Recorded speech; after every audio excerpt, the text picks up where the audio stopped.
ذمہ دار ساتھی جمع ہو گئے ہیں. ایک آواز سلطان شاہ سے لگی اور اس ایک آواز پر ایک ٹیلی فون پر پورے صوبے کے ذمہ دار یہاں آ کر جمع ہو گئے. ایک شکر کا مقام ہے. جس عنوان پر ہم جمع ہوئے ہیں یہ عنوان ہمارے سارے اکابر کے دل کا درد رہا ہے. وہ درد ان کا یہ تھا کہ ہماری آنے والی نسل کا کیا ہوگا, ہمارے آنے والے بچوں کا کیا ہوگا, ان کے دین کا کیا ہوگا, ان کے دین کی حفاظت کیسے ہوگی, ان تک دین کیسے پہنچے گا. ہماری آنے والی نسلیں وہ ان تک دین کیسے پہنچے,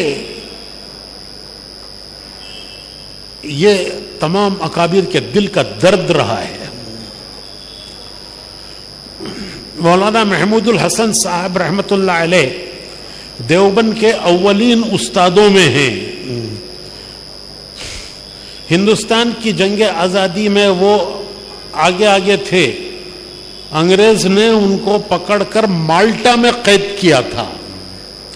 مالٹا یورپ میں ہے, وہاں ان کو قید کیا تھا.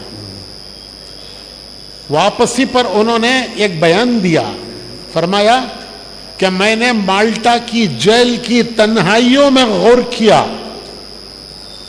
جیل کی تنہائیاں, وہاں کون ہے بات کرنے کے لیے, کون ہے, اور وہ بھی یورپ کی جیل.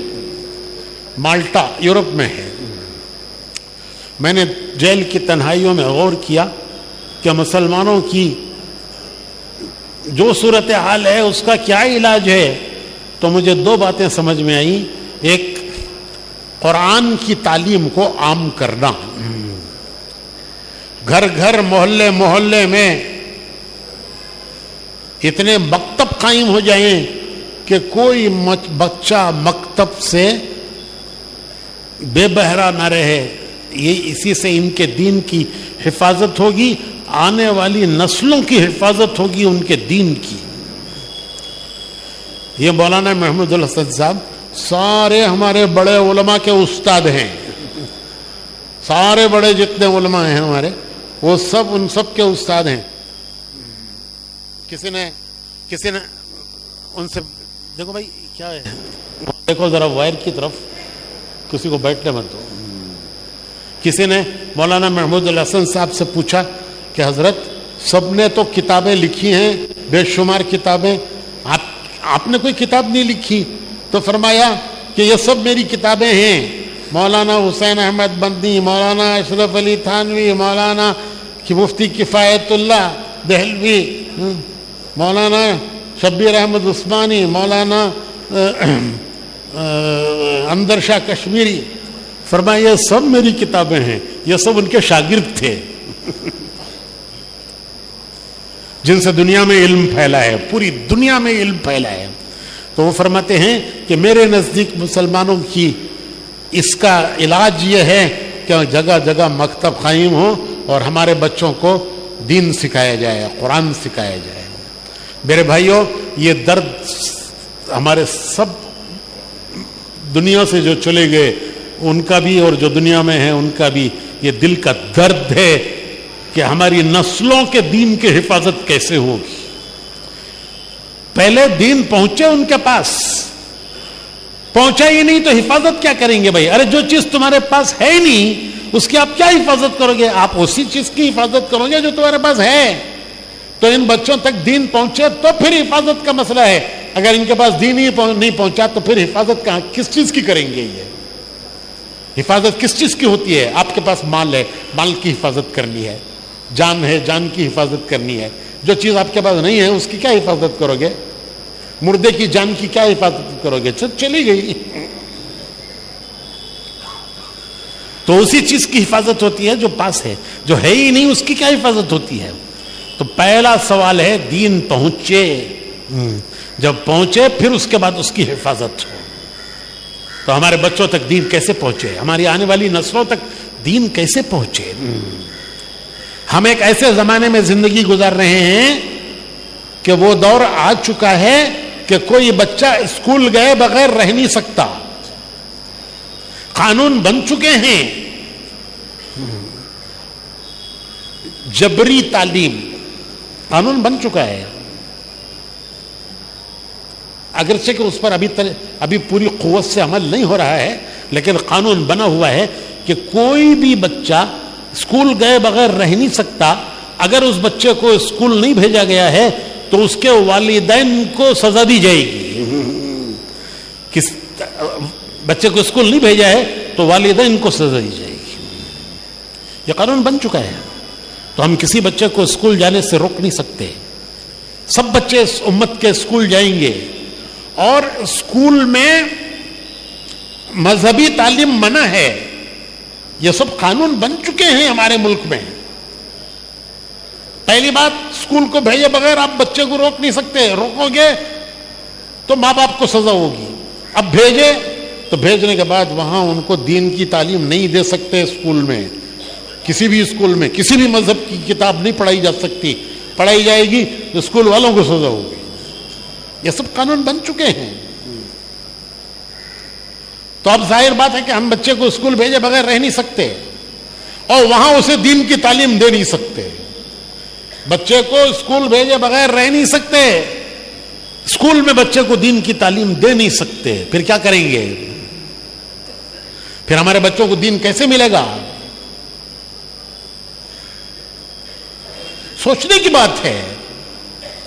ہر باپ اپنے بچے کا فکر کرتا ہے کہ میرے بچے کا آئندہ کیا ہوگا, اس کا مستقبل کیا ہوگا.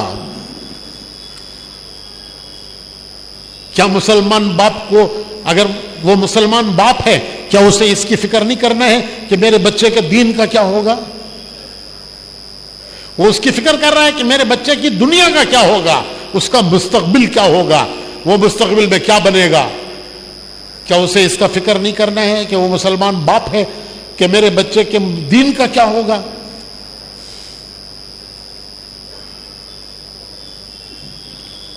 تو میرے بھائیوں, اس کا جواب یہ ہے, اس کا جواب ہے مکتب. کہ بچوں کو اسکول بھیجو, ہم منع نہیں کرتے, بھیجو, سب کو بھیجو, لیکن ان بچوں کے لیے دین کی تعلیم وہاں نہیں ملے گی. ان کو قانوناً منع ہے کہ کوئی بھی اسکول میں کسی بھی دین کی کسی بھی مذہبی تعلیم, کوئی بھی مذہبی تعلیم نہیں دی جا سکتی. انسپیکٹر چیکنگ کر رہے ہیں مدرسوں میں جا کر, اسکولوں میں جا کر. وہ کتنی جگہ واقعات پیش آ چکے ہیں. تو اب بچوں کو دین کیسے ملے گا؟ اس کا ایک ہی حل ہے, مکتب. اور وہ آسان حل ہے اگر ہم لوگ اس کو دل پر لے لیں. مولانا الیاس صاحب رحمۃ اللہ علیہ نے 6 نمبر لکھوائے ہیں, جو ہماری تبلیغ میں 6 نمبر ہیں. ان 6 نمبروں میں فضائل کی کتاب میں ایک چھوٹا سا رسالہ ہے, مسلمانوں کی دینی پستی کا واحد علاج. اس میں وہ 6 نمبر مولانا الیاس صاحب کے لکھوائے ہوئے ہیں. تیسرے نمبر پر مولانا الیاس صاحب نے لکھوایا ہے کہ اپنے محلے کے بچوں اور بچیوں کی دینی تعلیم کا انتظام کرنا, اور اس تقاضے کو اپنے تمام تقاضوں پر مقدم کرنا. یہ تیسرے نمبر میں مولانا الیاس صاحب نے لکھا ہے. تیسرا نمبر کیا ہے؟ تیسرا نمبر کیا ہے بھائی؟ علم اور ذکر. تو علم کے عنوان میں مولانا الیاس صاحب رحمۃ اللہ نے لکھا ہے کہ اپنے محلے کے اور اپنے گاؤں کے, اپنے محلے کے, اپنے گاؤں کے بچوں اور بچیوں کی دینی تعلیم کا انتظام کرنا, اور اس تقاضے کو اپنے تمام تقاضوں پر مقدم رکھنا. یہ مولانا الیاس صاحب کا کہا ہوا ہے, لکھایا ہوا ہے. تو بھائیو, اسی فکر میں ہم اس وقت جمع ہیں. عملاً کیا کرنا ہے؟ جب تک عملاً کوئی چیز نہیں کی جائے گی, وہ فکر آہستہ آہستہ کم ہوتی چلی جائے گی. اور کوئی چیز عملاً ہوگی تو انشاءاللہ وہ فکر باقی رہے گا, وہ کام آگے بڑھے گا. کسی کام کے آگے بڑھنے کے لیے اس کی کوئی عملی شکل ہونی چاہیے. تو یہ جو ہمارا آج کا جوڑ ہے ماشاءاللہ پورا صوبہ آیا ہے, بہت شکر کا مقام ہے کہ قوم ابھی زندہ ہے, مری نہیں ہے. ان کے اندر دین کی ضرورت کا احساس باقی ہے. احساس کا نام ہی زندگی ہے. احساس نہیں ہے تو وہ موت ہے. احساس زندے کو ہوتا ہے, مردے کو کیا احساس ہوتا ہے؟ انہیں بولتا ہے پانی گرم ہے ذرا ٹھنڈا میں لاؤ گھر کو. ارے بھائی اسے نہلاتی نا. ہماری زبان میں بھی ذرا باتاں کری ہے. میت کو نہلاتی نا. انہیں بولتا ہے ارے بہت گرم ہے با ذرا ٹھنڈا ملا گھر کو. بولتا ہے کیا با ٹھنڈا نالا ڈال رہا ہے ذرا گرم ڈال با. بولتا ہے انہیں. ارے اسے کوئی احساس نہیں ہے. گرم نہ لاؤ ٹھنڈا نہ لاؤ, نہلاؤ نہ نہلاؤ. کتنے کووڈ میں لے جا کے لوگوں نے دفن کر دیے. لیکن جس کو احساس ہوتا ہے وہ کہتا ہے بھائی گرم ہے نا تھوڑا ٹھنڈا ملاؤ. ارے ٹھنڈا ہے تھوڑا گرم کر بھی لا لو. تو احساس کا نام ہی زندگی ہے. اگر احساس ختم ہو گیا تو وہ روحانی موت ہے. جسم اس کا زندہ ہے, روح اس کی مر چکی ہے. روح کا احساس ختم ہو چکا ہے.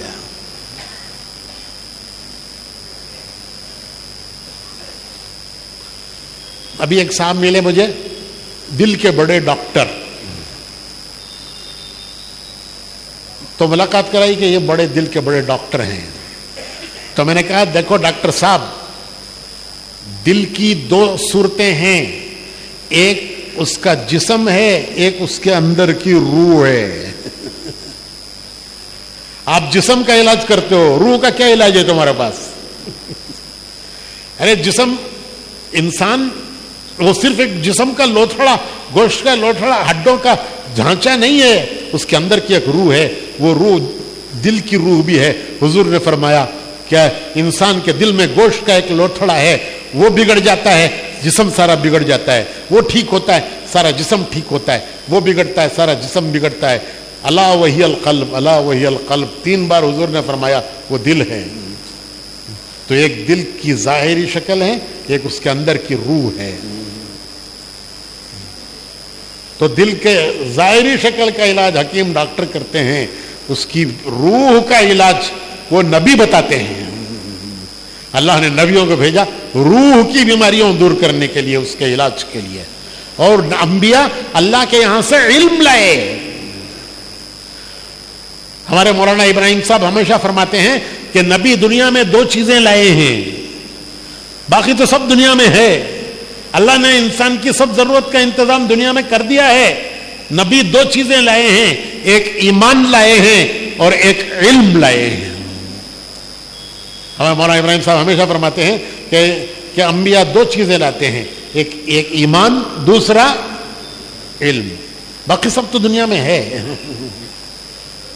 نبی ایمان لاتے ہیں, نبی علم لاتے ہیں. تو میرے بھائیوں, بڑوں کے لیے تو تبلیغ میں انتظام ہے کہ وہ اللہ کے راستے میں نکل کر سیکھتے ہیں, جماعتوں میں جا کر سیکھتے ہیں. ہم سب نے جماعتوں میں جا کے سیکھا ہے. لیکن ہمارے چھوٹے بچوں کا کیا علاج ہے؟ ہم 17 سال 18 سال سے پہلے بچے کو جماعت پہ نہیں لے جاتے. تو 17-18 سال تک اسے کیسے علم ملے گا؟ اور 17-18 سال کے بعد اس کی کیا گارنٹی ہے کہ وہ تمہارے ہاتھ میں آئے گا؟ جب 17-18 سال تک آپ اسے کھو چکے تو 17-18 سال کے بعد کیا گارنٹی ہے کہ وہ آپ کے ہاتھ آئے گا؟ مولانا علی میاں صاحب رحمت اللہ علیہ بڑے درجے کے آدمی تھے, بہت بڑے درجے کے آدمی. صدیوں میں ایسے لوگ پیدا ہوتے ہیں. وہ فرمایا کرتے تھے کہ پہلے ماؤں کی گودوں سے بچے چھینے جاتے تھے, آج مائیں اپنے گودوں سے بچوں کو اٹھا کر کنڈر گارڈنوں میں دے رہی ہیں. یہ جو بچوں کی چھوٹے چھوٹے بچوں کی وہ اسکولیں بنی ہیں نا, کیا کہتے ہیں اس کو؟ Kinder garden, Montessori. وہ بچہ جس کو ماں کی گود چاہیے تھا, ماں خود اپنی گود سے اٹھا کر اسے مونٹیسری کو دے رہی ہے, لو اسے لے جا کر کرسچینٹی پڑھو. جس بچے کو ماں کی گود میں دین کا علم ملنا چاہیے تھا، فرعون نے تو ماں کی گودوں سے بچے چھینے. آج مائیں اپنے بچوں کو اٹھا کے دے رہی ہیں، لے جاؤ، ہمارے لیے سنبھالنا مشکل ہے. کہاں اس مصیبت کو اٹھا کے پھریں گے؟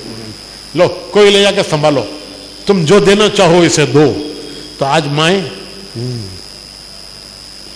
میں سوچتا تھا کہ اکبر الہ آبادی تو بہت پڑھے لکھے آدمی تھے، تو انہوں نے یہ کیوں کہہ دیا کہ یوں قتل سے بچوں کے نہ وہ ہوتا کبھی بدنام، افسوس کہ فرعون کو کالج کی نہ سوچی. وہ تو خود کالج کے پڑھے ہوئے تھے اکبر الہ آبادی، سیشنز جج تھے. تو انہوں نے یہ کیوں کہہ دیا کہ یوں قتل سے ہوتا نہ وہ بچوں کے نہ بدنام، افسوس کہ فرعون کو کالج کی نہ سوچی. بہت دنوں کے بعد مجھے خیال آیا کہ دیکھو آج سمجھ میں آ رہا ہے کہ اور کہ مائیں اپنے گودوں سے اٹھا کر بچوں کو مانٹیسریوں میں دے رہی ہے. مانٹیسری میں کیا پڑھاتے ہیں؟ کبھی پوچھا آپ نے؟ کبھی معلوم کیا آپ نے آپ کے بچے کو مانٹیسری میں کیا پڑھا رہے ہیں؟ سارا کفر و شرک پڑھا رہے ہیں، کفر پڑھا رہے ہیں، شرک پڑھا رہے ہیں. اور آپ خوشی سے بچوں کو مائیں گدوں سے اٹھا کے دے رہی ہیں، لو پڑھاؤ اسے، جو تم پڑھانا چاہتے ہو پڑھاؤ. حالانکہ اسے اس وقت ماں کی گود کی ضرورت تھی، وہاں سے اسے علم ملتا، ایمان ملتا، اخلاق ملتے، تربیت ملتی. لیکن آج ماؤں کی گودوں سے بچے چھینے جا رہے ہیں. چھینے نہیں جا رہے ہیں، مائیں خود اٹھا کے دے رہی ہیں، لے جاؤ. تو اس فضا و ماحول میں اگر یہ بچے کے دن گزرے تو کیا ہوگا بھائیو؟ کل قیامت میں یہ ہمارا دامن پکڑیں گے، ہم بچ نہیں سکتے، ہم بچ نہیں سکتے. کل قیامت میں یہ ہمارا دامن پکڑیں گے کہ اے اللہ پہلے ان سے پوچھ کہ انہوں نے ہمارے دین کے سیکھنے کا انتظام کیوں نہیں کیا.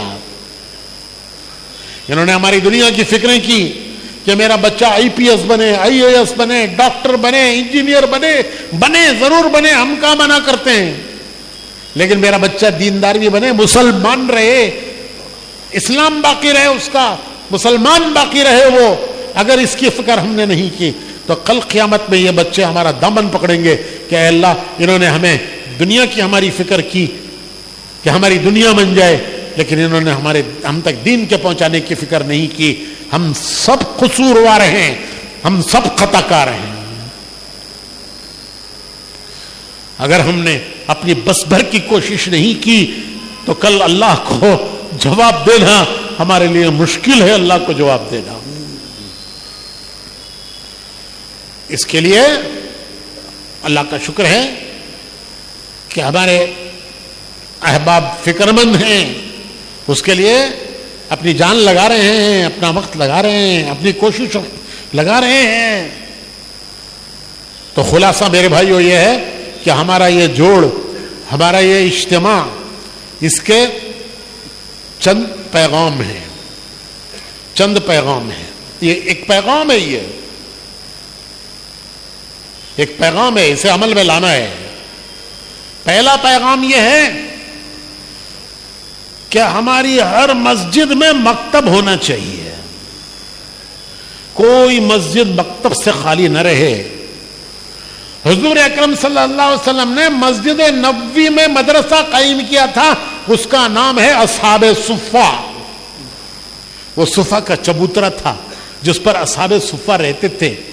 یہ مسجد نبوی کا پہلا مدرسہ ہے جو حضور نے قائم کیا تھا، صفہ کا مدرسہ جس میں اصحاب صفہ کا وہ چبوترا تھا.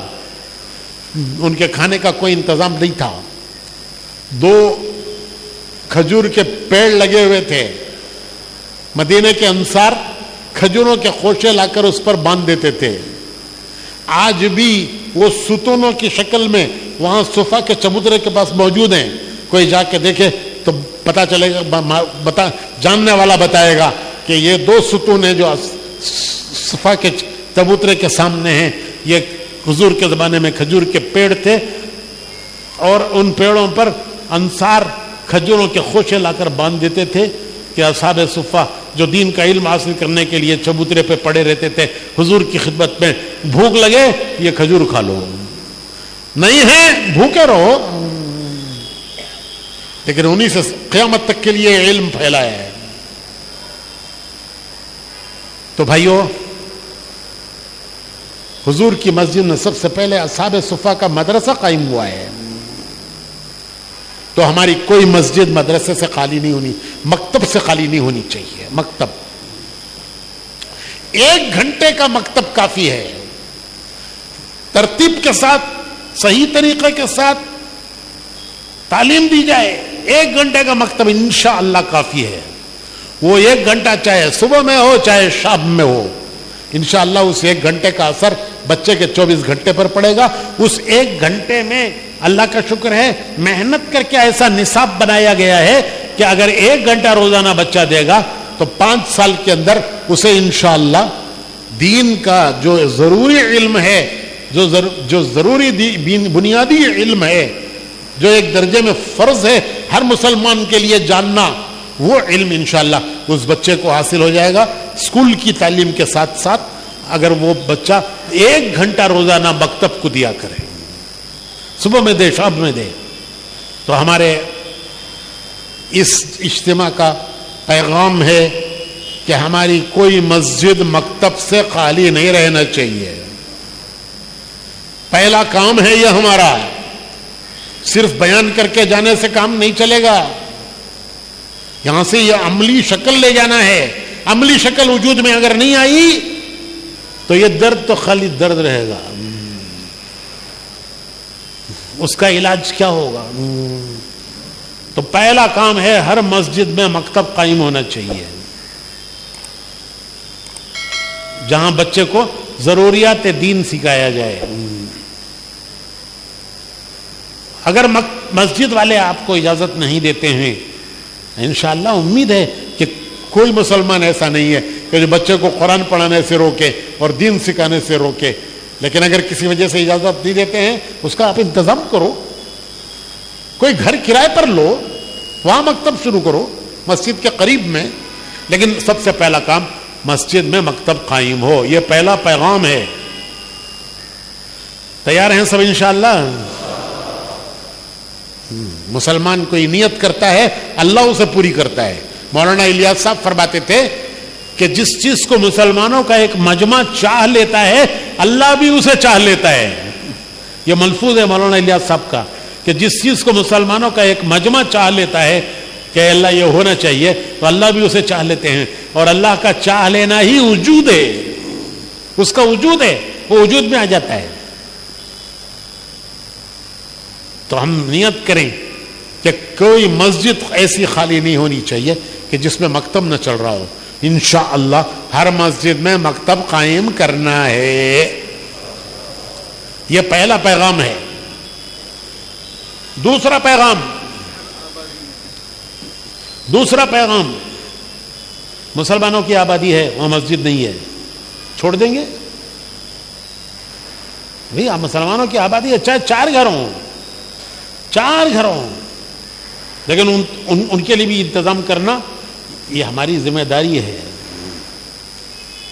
تو ایسے بستیاں، محلے جہاں مسلمان آباد ہیں، وہاں مسجد نہیں ہے، وہاں کوئی جگہ تلاش کرنا اور وہاں بھی مکتب قائم کرنا تاکہ ہر مسلمان بچے کو دین کا علم پہنچے.